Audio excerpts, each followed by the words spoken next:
The Memphis Mix. All right. Welcome. This is the Memphis Mix. I am your co-host, Parker Purtle. Joining me is Arthur No King, the Julio Hoot, Excalibur. That's right. That's right. Because we play the Rice Owls this week. But that is not all we want to talk about this episode. We will name our Memphis Mixer of the Week, and we will go over the USF preview. You were at that game? Absolutely. Yep. Great game. Great game. Great game. Way to come back strong. And before we get there, I want to show you something. Now, we've talked about doing basketball. We've talked about doing the Grizzlies. Not looking so hot this year. That's not the point. The point is, It's early. Have you seen these new Ja threes? I think they're threes. Ja threes. Ja 3 releasing November 5th. These things look tough. I like those. I think like when you move to Memphis, you should get a pair of Ja 3s like in the mail or something. This is the first time I'm truly paying attention to seeing those, and I like those. Oh yeah. I mean, they're pretty neat basketball shoes. I mean, I'd rock a pair. They kind of ride the whole Yeezy. They kind of look like Yeezys with all that rubber. So I see the appeal to them. They're stylish. Good job, John Morant. Yeah. Now, a big topic with the game against USF is I love these last minute surprises. Okay, go ahead. Okay, injuries. They need to understand this is my first time seeing this. Also. Injuries. Okay. We got levels of pain. Slap, childbirth, pretty bad. My cousin just had baby Caldwell. Shout out baby Caldwell. Shout out Caldwell. Congratulations. Shout out baby Caldwell. Yep. You get kicked in the balls. Women will argue if this is more painful than childbirth, but this is besides the point. Third down. I think they're equal levels. I really do. If you are on third down and you're wearing the USF uniform, you're having some levels of pain. You're having some pain. You might be giving childbirth and getting kicked in the balls at the same time. Can I make one comment on the kicking balls real quick? Yeah. You see this online every now and then.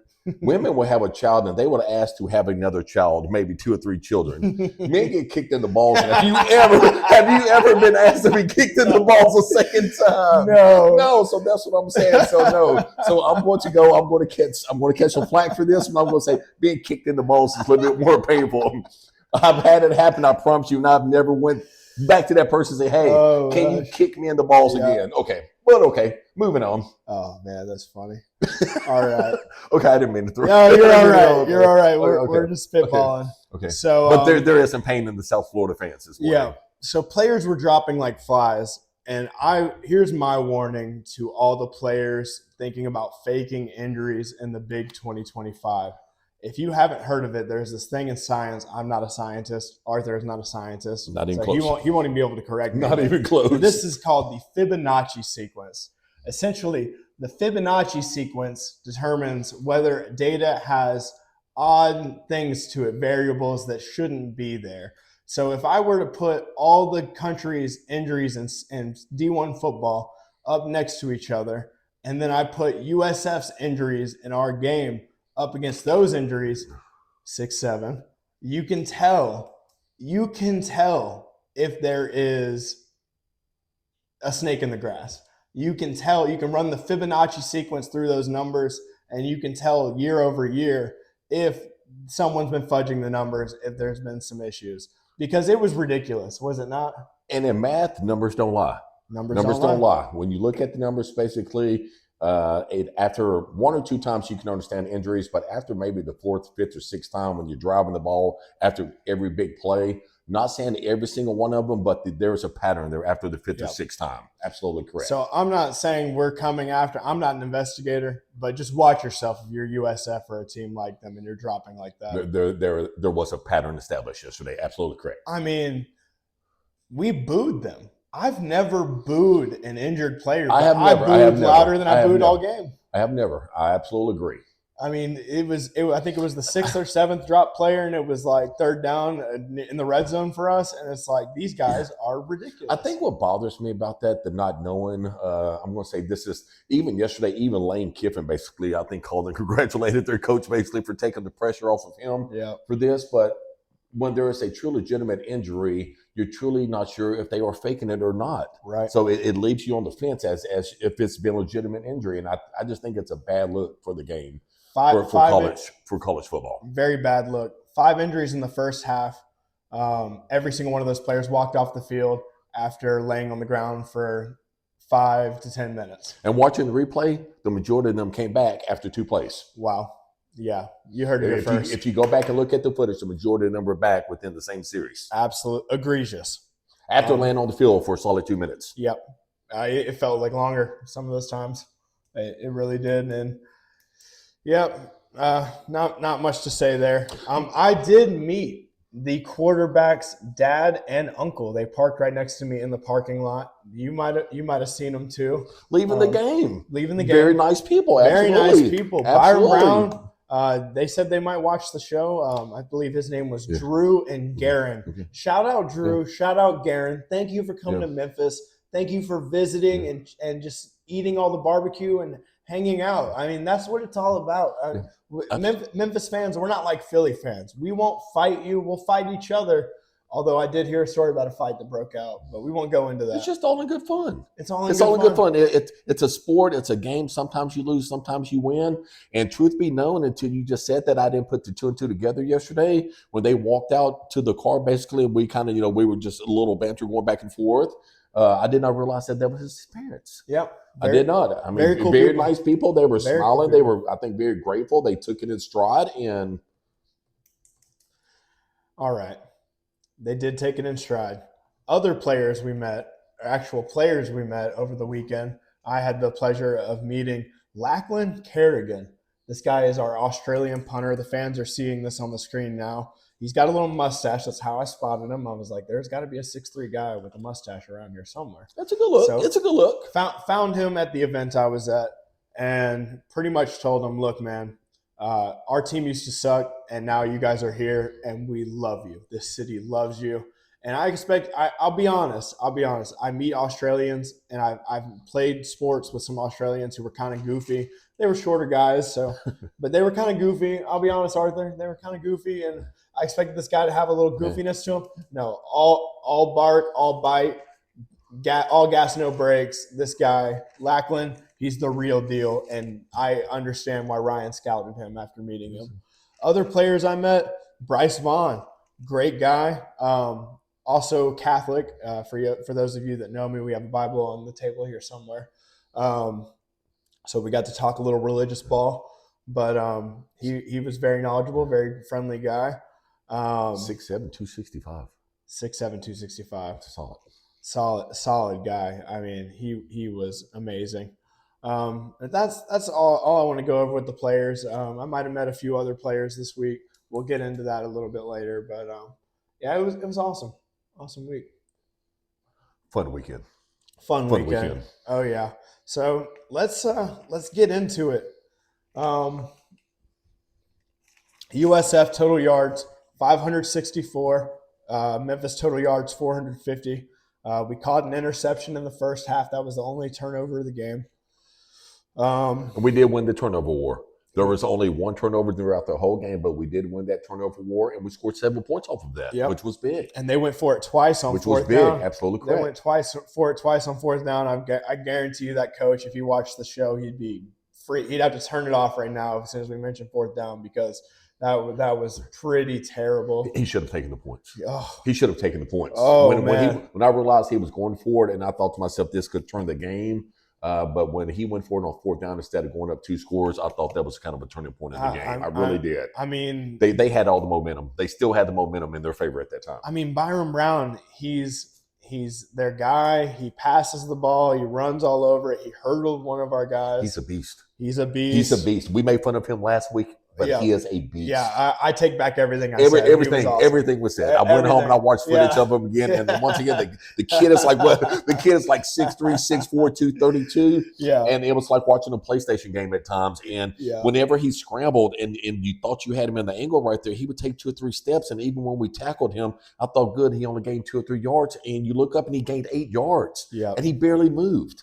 Barely moved. But I mean, solid player. So solid player. If it gets back to him, we take back everything we said. Take back everything we said. Byron, yes. you're awesome. Your family's awesome. We love you. And then real quick on your fourth down, when they went for it twice, you know, on the season, they're 70% on fourth down for the season right now. So the 2 stops we had were huge yesterday. Huge. I think we had 1 sack by our guy who we'll talk about it later. But those 2 fourth down. I mean, you want the guy to get it on first, second, third, third. And is he going to cook the meals for the team too? Like, is he going to do the coach's job for him? Is he going to call audibles? I mean, Byram carried that offense all game long. Yeah, we won the penalty game, and they had 1 terrible penalty at the end of the game. They were 7 for 74. We were 7 for 60.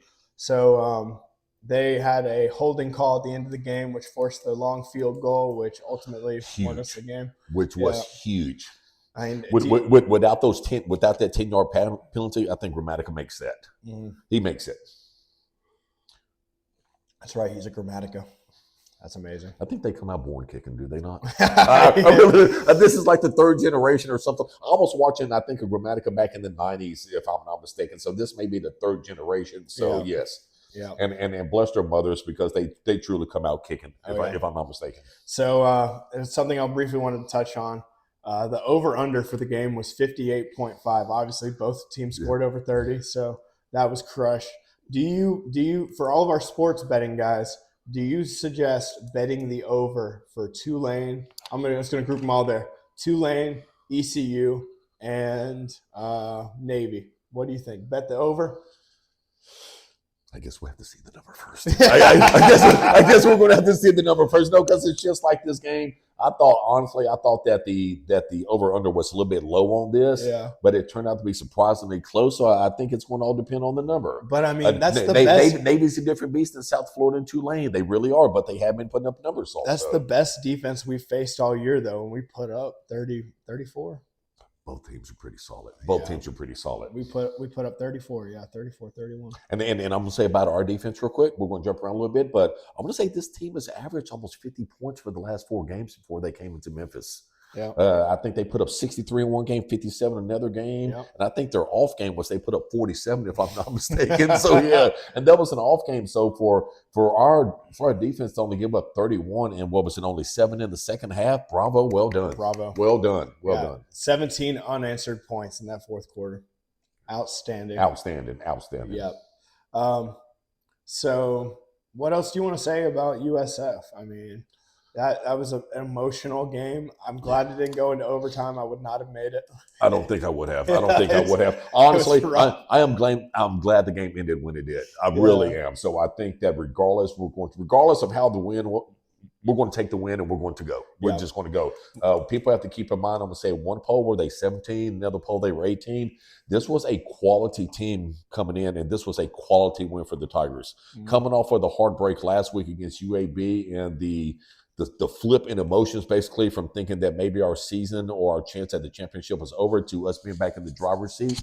A huge win. And Silverfield was a little bit emotional on the field at the end of the game during the interview, and you can see that you can see it in his face that he knows that this gives new life to us again, and we're back in the driver's seat. Yeah, absolutely.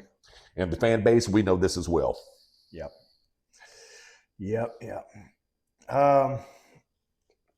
So I think that about covers USF. So current week, we're going pretty quick. Well, actually, let's talk about what we did this last week. Last week, we said we were going to award a Memphis Mixer of the Week, an award we did. On your screen now is me, myself. Arthur could not make it. He's a very busy man. I had some availability. So I went and met with Drew Watts, and awarded him the pancake mix after recovering that fumble the Saturday before. Huge fumble. Congrats, Drew Watts. Enjoy that pancake mix. Make it for some of the team guys. Do what you got to do. Drew was amazing. When I met Drew, that was the first time I had come face to face with a Memphis football player this season, and really, I had all these things in my mind I was gonna say. And when I met Drew, I felt this tall. I felt like a Smurf, and he was the wizard. And he.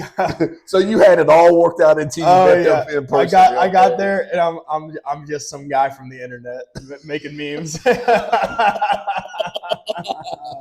So you had a response for everything he was going to say back and forth, and it just it was just tossed out the window, right? Completely fell apart. The guy was amazing, very down to earth football player. I think he's going to be successful. That's what I love about you, Parker. No You keep it real, Parker. Yeah. I love it. I absolutely love it. I won't lie.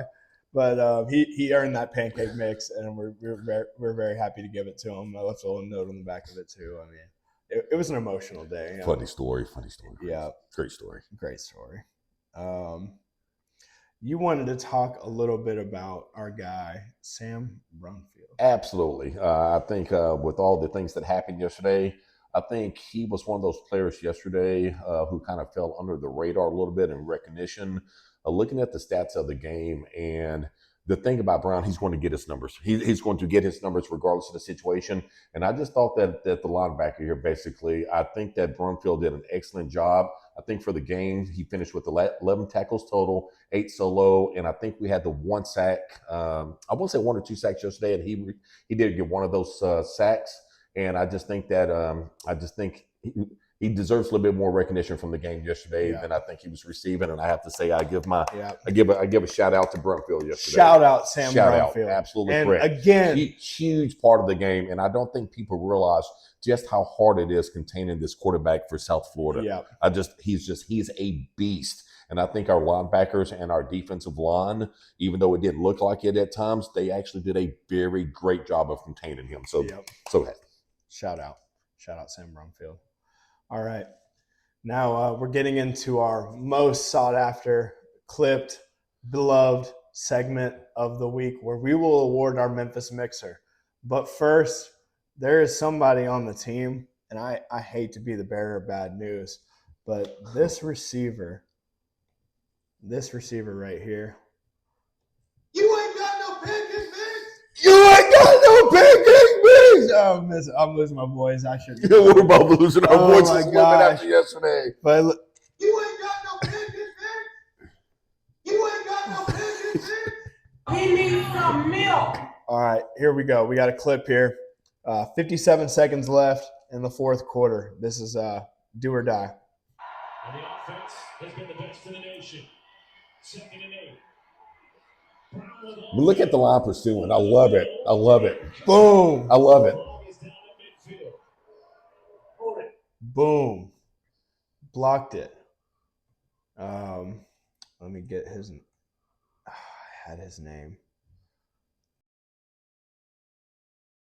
No, but even while you're doing that, I can feel even while you're doing that, what I really like about that play, we gave up a holding penalty, and I think it was maybe a 10-yard penalty. Yeah. But at that time of the game, I'm going to say there was 57 seconds left in the game. After the play, it was 48 or 49. Yeah. That took a good chunk of time off the clock at a critical time of the game. That was. I will give up the 5 or 10 yards every single time, basically. Take the penalty. Don't get burned for 30, 40 yards. Yeah. Don't get beat. Take the penalty. Take 9 or 10 seconds off the clock, and it is huge in that situation. Which is exactly what I wanted to say too. Is we gave up the penalty, a little bit of holding, but they didn't get to the 50-yard line. They didn't, and they didn't have 49 seconds left. And at that time, that juncture of the game, it's all about the field position. If we can keep them right on the edge of field goal range, basically, that's the best we can hope for in that situation. Yep, it was amazing. And I think it's like I say, it's one of those plays that you look back and some people say, hey, why are you happy with the flag? I'm happy with the flag in the 10 seconds it took off the clock. Yeah. So Amarian Cooper, shout out. You are our honorary. You expose the defense and let us know they ain't got no pancake mix. You let us know. Thank you, Amarian Cooper. And just one more time. One more. You ain't got no pancake mix. They ain't got no pancake mix. He would have caught the ball if he did. All right, next. This is, drumroll please, our Memphis Mixer of the week, or should I say, oh, the dogs are going crazy. Our They Memphis, like the drum roll. our Memphis Mixers of the week. Mixers. Never been done before, ever in the history of the Memphis Mix. 2 mixers. Who do we got? Sometimes you just can't decide. No. Lewis takes a shot here as a man open over the middle. It's caught. Jamari Hawkins inside the 15. Jamari Hawkins catching the pass down the field, and Brendan Lewis throwing the pass down the field. Brendan Lewis In stride. Brendan Lewis had an amazing game. This guy took the team on his back and got in that end zone. 2 touchdowns, but that so much more what he did for the game. He didn't run it till the second half. He did not. But those were 10-yard plays each time he did. Every single time. Every single time. And it was amazing. It was amazing watching Brendan Lewis. It's the nostalgia. My kids are going to ask me, what was Brendan Lewis like? And I'm going to be like, he was amazing. Absolutely has to be one of the mixers of the game. Absolute Absolutely. cinema. Both mixers. We're going to play that play one more time. Lewis takes a shot here as a man open over the middle. It's caught. Jamari Hawkins inside. And while we're watching this play, I will tell you, I did not realize this. That was Brendan Lewis's first 300-yard game of his career. Really? His very first of all 307. 307, but of all the stats, that one kind of it kind of surprised me more than anything. And I think what I like about this play also, Parker, just to let you know, if you remember during the game, they were doing a lot of corner blitzing on us. And they brought their corner right there, zero. I want to say he came in and he had 2 sacks, if I'm not mistaken, and maybe another hurried pass. But they were blitzing. They were using corner blitzes all game long. And in the second half, we adjusted to that basically. So whenever we saw those corners finally coming off and rushing our quarterback from the corner position, we took advantage of that and start throwing the ball downfield. And I think that's what opened it up in the second half. Honestly, offensive coordinator popped off. You have to. They make their adjustments, and I love it. I love it. And I normally know his name, but I'm on the spot. I can look him up. But Jamari Hawkins and Brendan Lewis, shout out. You are our Memphis Mixers of the week. Playmakers. Big money moves. Big money moves. Tim Cramsey, that's our offensive coordinator. Great guy. We're going to know that next time. Yeah, we're going to know that. We got it. All right. Now we have a big game this week. Big, not as in the size of their mascot, Rice, but big as in, or it's the size of the name of their school, but big as in the last time we played a game on Halloween was October 31st, 2020, against a mean and mad and bad Cincinnati team. Tigers lost 49-10. So can we show up for holiday games? We have a Thanksgiving game. This is season ending if we lose. It's not the most important game of the season because of who we're playing. It's the most important game of the season because it's the next game of the season. Absolutely correct. You have to focus on one game at a time. One game I at a think time. UAB showed us that. I think they can say what they want to say. I think we were looking forward to South Florida just a little bit. But the good thing about the UAB loss, I think that showed them that no team, you cannot look any team at all, basically. I don't care what their record. I don't care what the point spread is, how much you're favored by. You cannot overlook any team. You have to show up week in and week out and play that team in front of you. So, bruh, we have an issue. Brendan Lewis's ankle is day by day. I mean, he looked good. He looked great during that game. Actually, the healthiest I've seen him all year. I think coming off that bye week helped. But got stronger in the second half. But we get in a situation where Arrington Maiden hasn't thrown a pass yet this season. And if Brendan Lewis went out of that game, supposedly the game plan was to play Arrington Maiden and sub in AJ Hill. That is correct. So that's correct. Oh. Huh. Bruh. The sound, bruh. Do we burn AJ Hill's red shirt? That's a tough one. that is a tough one. I'm going to say this. This is almost an and/or situation. If we would have lost this game to South Florida, I would say absolutely not. Do not burn his red shirt. Yeah. But I will say, with everything that is on the line, if Lewis does go down anytime next week, the week after, and we are still in contention for the AAC title, the championship game, and even to the playoff, you absolutely burn his red shirt. I mean, now he's got 3 more games, but if we get to ECU and we need him, then we have to do what we have to do to keep this run and to keep this dream alive. We absolutely do. On the flip side of that, if we take another loss, no matter what the situation, and our conference championship and our playoff run is over, I will say do not burn the red shirt. Yeah. Absolutely not. Now, with that being said, Arrington, he has played in 3 games, Yeah. even though he's only played, I think, 1 play in each of those games. Is Arrington a freshman too? I'm not really sure No, about I don't- that, but I don't I think don't think he is. But think if so. I'm saying, if he comes in and plays another play in another game, does that burn his red shirt, or does I it? think you only get 1 red shirt. I'm pretty sure you already red shirt. Okay, no matter what. Okay. Yeah, But definitely, but he'll absolutely just let's save that one. And the only reason I say that because we had 4 years of Seth Hennigan, and those 4 years were amazing as a Tiger fan. Yeah. I go back to it. Basically, he came in as a freshman. Probably is he the winningest quarterback in Memphis Tiger history, if I'm not mistaken. Is he? But he came in young, and he started his freshman year, and he gave us 4 solid years. And I look at Hill coming in and doing the exact same thing that Hennigan did for us. Absolutely. Great question. Yeah. So we play Rice, and I just thought I'd give the fans some overview of Rice. Rice has some drama with their founding. There was this guy, William Marsh Rice, a wealthy Texas businessman, born in 1816, and he planned to establish a university with his fortune in 1900. So this guy is like 85 years old, 75, 85 years old, and he's trying to start his university. Well, this guy, his lawyer, actually poisoned him with ammonia. And when that didn't work, he used chloroform and murdered this old man to try to steal the fortune. He misspelt the check, so the name on the check, and they caught him. So they were like, no, flag on the play. We're starting Rice. So they started Rice University. This is like a damn Lifetime movie. Yeah. This is like a damn Lifetime movie. Yeah, Rice, seriously funny how that started. But he got the university he envisioned got built. How do you even come across this? I don't know. Hey. I have my ways. Hey, that's Yeah. great detective work. Yeah. And another one. That is prepping.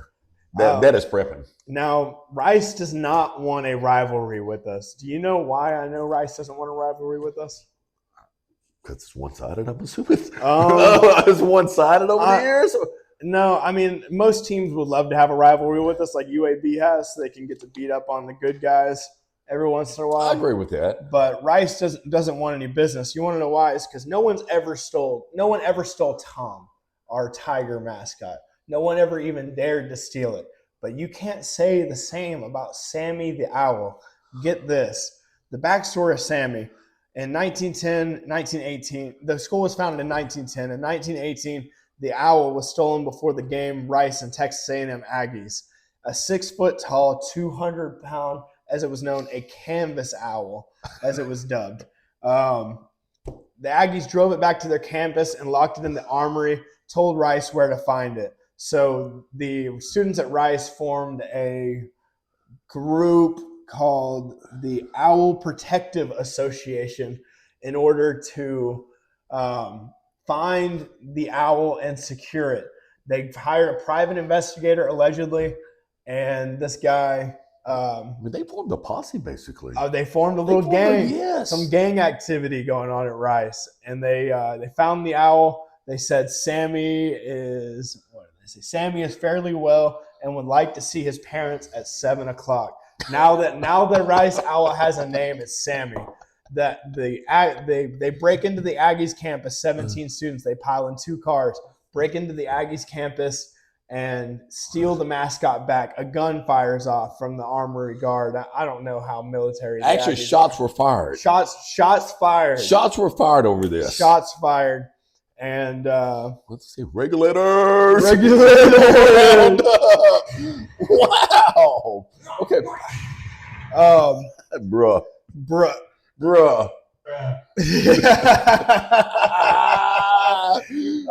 So even back in the day, though, they had pancake mix. Yeah, I mean, you have to give that up to them, even back in the day. And here's the best part of the story. We know Rice ain't got no pancake mix because they couldn't even get their owl back. Their guns fired. They burnt that thing to the ground No, and took the bits back home. They said, if we can't have it, no one can have it. You ain't got no pancake. Wow. We ain't burning Wow. Tom. I don't care if it's a stuffed animal tiger. We're getting it back in one piece. You ain't got no pancake, man. But that's making a sacrifice. If we can't have them, nobody's going to have them. No one can have them. You know, Sammy the Owl? He needs some milk. He needs some milk. Yeah. R.I.P. Sammy. But that's enough for my stories. I have a little compassion for Sammy now. Yeah. Here, the audience is seeing a picture of Sammy the canvas owl, 200 pound, 6 foot tall. 6 foot, 200 pound. I think he's taller than some administrator at their school. I mean, that's right pretty good size from back in the day. All right. So Memphis. Memphis has won 3, lost 2 against Rice. At home, Rice is 1-1. Most recent meeting, 2024 November. Memphis beat Rice 27-20. In that game, both teams had nearly equal total yards. Rice had 367 on 68 plays. Memphis 366 on 72 plays. According to the players I talked to last night, they have a new offensive coordinator. I don't think we faced the same defensive coordinator, but he was their defensive coordinator for a lot of the season last year. And he's been cleaning up shop. This defensive coordinator now – Before they got their defensive coordinator, they were allowing 2,700 yards per game, 2,700 yards per season, and now they're allowing 1,926 yards per season on average. Significant drop. Significant. That's an 800-yard difference. That's 100 yards a game almost. So against the pass, they're looking a little bit better. Opponent completion percentage, they were at 63%. Now they're at 55%. Opponent completion percentage. So a little bit tougher moving the ball in the pass, but I think we run the ball down their throats. What do you think? We have to establish our running game. Yeah. We have to. I think in the last 2 games, UAB in South Florida, we were struggling running the ball early, and I think we have to establish that and to open up our passing game. Absolutely. We saw it in the second half. If you're effective running the ball, you're going to be effective passing the ball just the same. So I agree with that wholeheartedly, Parker. Yeah. We have to. They are ranked number 17th rushing before this last game, and I think they had a good game. They had a good game. So number 17th in the nation in rushing. So it will be tough to stop them. I think we'll figure it out. Their quarterback averages 91 yards per game. I think that we force the slow hand and make them put the ball in the air, and then we intercept it. I think our guys need to be TTB, take the ball. They had 334 yards rushing last weekend. Oh, my gosh. Double overtime, I think, went against UConn, if I'm not mistaken. Oh, wow. 334 yards rushing. Is UConn in our conference? Because I saw UAB plays them this week, too. I think they actually are. Oh, wow. Didn't even know. But regardless of who you're facing, 334 yards is a huge amount. Yeah. It's a huge number, says. Yeah, the quarterback's name is Jenkins. When he throws, vulnerabilities will appear because you can't just have a one-sided offense and play us. You cannot. Unless you're cannot. Navy, and Navy even has a passing quarterback. So it's going to be interesting. When facing stronger defenses, Jenkins' attempts go up to 12, and passing yards tick up to 114. It's a little bit more from 91. I think they were about 6. So when they played Navy, he had 114 yards. It's going to be interesting, but I think we have to win time of possession too. So we're definitely going to have to run the ball a lot. And that was improved on this weekend. I think we won the time of possession. Yeah, we had 33 minutes. They had 20-something, 24, 26. And that was huge. Once again, going back to a little bit for UAB, they kept us off the field, our offense off the field. And I think we did a very good job of keeping, for the most part, South Florida off the field. Winning time of possession was huge for us yesterday. So closing thoughts. My closing thoughts, and we'll go to his closing thoughts. The Excalibur. Memphis plays Tulane at home, 8 p.m. Friday, November 7th. Definitely show up for that game. Get your trick-or-treating done early on Halloween because that game for us is at 8 p.m., 6 p.m. 6 p.m. The Rice game this week, yes. Yeah, Rice Yes. game is at Yes. 6 p.m. So get your trick-or-treating done early, late, watch the game, tune in, watch your Tigers, cheer them on, answer the door, do what you got to do. Leave a bucket out for the kids. Don't get interrupted. Yeah, leave a bucket out for the kids. What are your closing thoughts, Arthur? I think we just need to handle business. I think we're back in the driver's seat in the conference right now. Huge win this past weekend. We control our own destiny again. Yep. I think we said it last week in our closing thoughts. We had a bad loss at UAB. We were on a 6-game winning streak. We just have to get on another win streak and finish strong. And if we do that, we take care of business more than anything at home. Then we play for the conference championship. And long as we're in that conference championship title game, anything can happen and dreams are made.